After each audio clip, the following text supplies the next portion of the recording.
Hi all, Cindy here. Welcome back to Cindy's Art. Hey, today we're going to paint this picture of pink flowers in a field, and it's very, very simple. It's a no fuss, no muss, and again, I'm using something that's so small, I could use it for a card and write a note for a friend, tuck it in, and give it to them at work, at school, whatever that you want to do with that.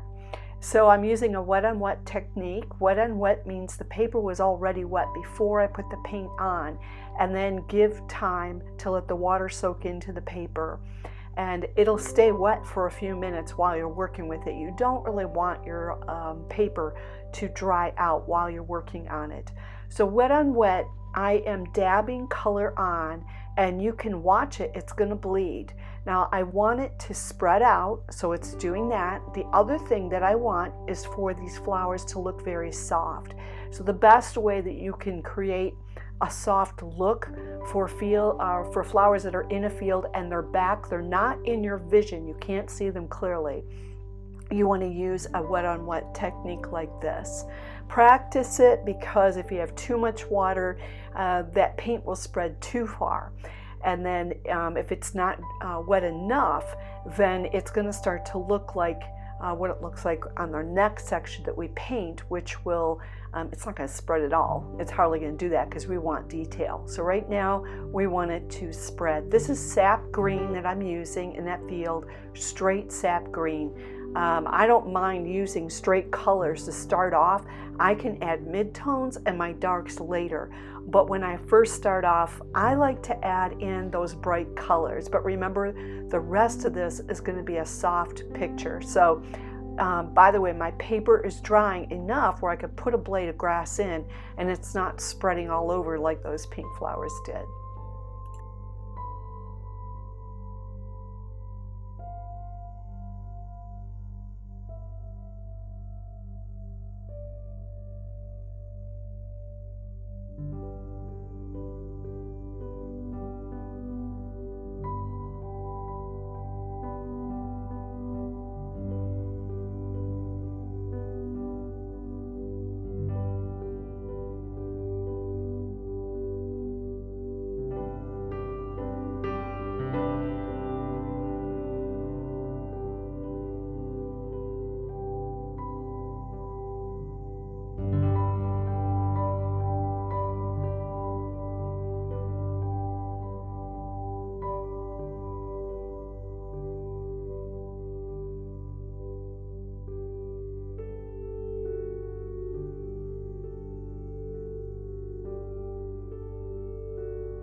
One of the things that I did in this video you saw me do was take a paintbrush, two paintbrushes in my hand, and I tapped the brush that has paint in it on top of another brush that was closer to the paper.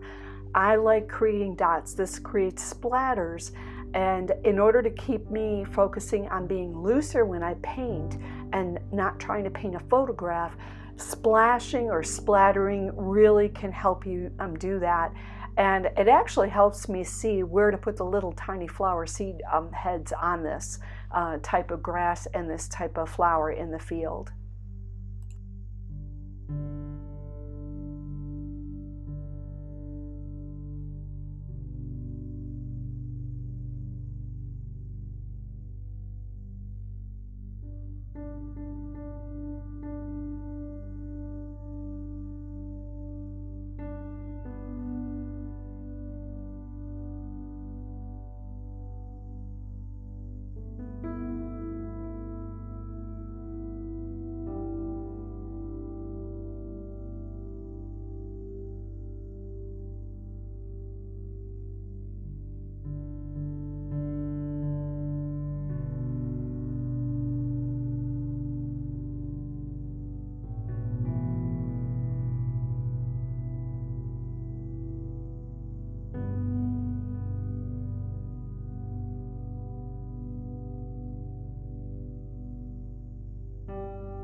I'm finishing up with tiny touches right now. That photo of this field, it had a little bit of pink grass. That's the way it looked to me. And I mixed a little bit of sap green with a gray of gray color, and I got some darker tones that I could add into the field at the very bottom towards the end here. So I created these red grasses, a little bit of yellow ochre grasses, and then a little bit of red. I put this gray tone in, and that helps provide it to look more like a 3D field without it looking like a photo. So guys, I would love to hear what you are painting this summer. What are you doing? If you enjoyed this video, if you're tuning into my channel, please hit subscribe. I look forward to seeing you next time.